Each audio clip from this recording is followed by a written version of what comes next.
नमस्कार साथियों, स्वागत है आप सभी का आपके अपने YouTube channel study with sir 2950 पर। आज इंग्लिश फॉर बिगिनर्स की जो सीरीज हमारी चल रही है, उस सीरीज में मैं आपके साथ में यह डिस्कस करने वाला हूं कि अगर ऐसे काम जो कि पास्ट टेंस के थे, बीते हुए समय के थे, और अगर आपने वह काम नहीं किए हैं तो उनके लिए आप इंग्लिश में किस तरह से बोल सकते हैं। फॉर एग्जाम्पल, मैंने कल टीवी नहीं देखा, मैंने अपना होमवर्क नहीं किया, मैंने माताजी के कहने पर घर के काम नहीं किए। तो इस प्रकार के जो वाक्य हैं जिन्हें नेगेटिव में कहा जाता है, उन्हें किस तरह से इंग्लिश में ट्रांसलेट करेंगे उसके बारे में हम सीखते हैं। सबसे पहले स्ट्रक्चर की बात करूं तो स्ट्रक्चर में इस बार सब्जेक्ट के बाद रहेगा डिडंट, जिसको अगर हम अलग अलग पढ़ते हैं तो इसे कहा जाता है डिड और नॉट, लेकिन इन प्रैक्टिस स्पोकन इंग्लिश में इन्हें मिला के डिडंट कहा जाता है।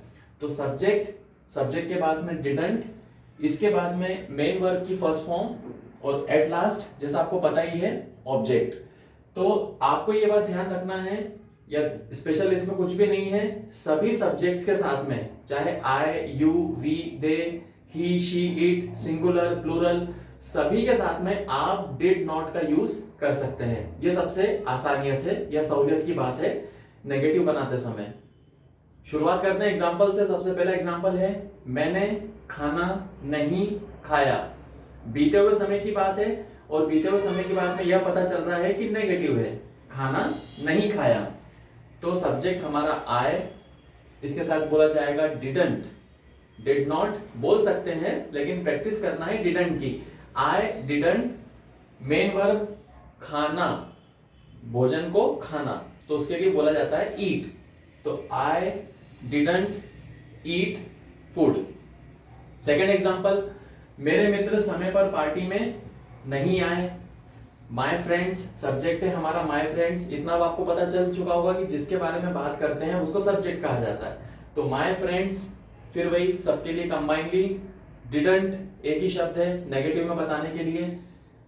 कम, मेन वर्ब का first form, my friends didn't come on time in the party. तीसरा एग्जांपल लेते हैं, माता जी ने खाना नहीं बनाया। बहुत आसान है, मदर डिडंट कुक फूड। और एट लास्ट चौथा सेंटेंस प्रैक्टिस के लिए, हमने होमवर्क नहीं किया।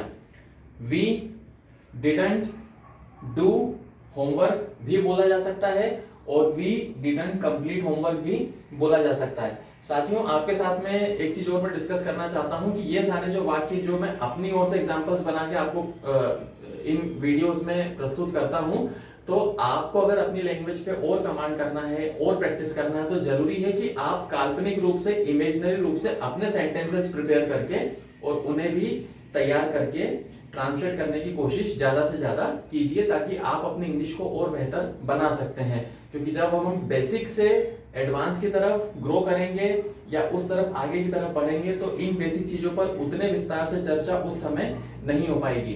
और सबसे खुशी की बात जो कि आप लोगों के साथ में शेयर करना चाहता हूं कि हमारे और आपके इस चैनल पर हम 100+ सब्सक्राइबर्स कर चुके हैं। तो इसके लिए आप सभी को बहुत बहुत थैंक्स फॉर 100+ सब्सक्राइबर्स।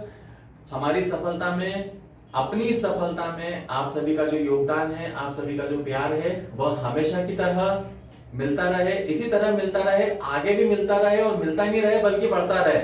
हम तो आपसे ये उम्मीद चाहते हैं। तो please please please do subscribe, channel पर बने रहिए, अन्य साथियों को चैनल पर सब्सक्राइब कीजिए, इंग्लिश सीखने से संबंधित वीडियोस को देखिए, पसंद कीजिए, अपनी इंग्लिश बेहतर बनाइए। और जय हिंद, जय भारत।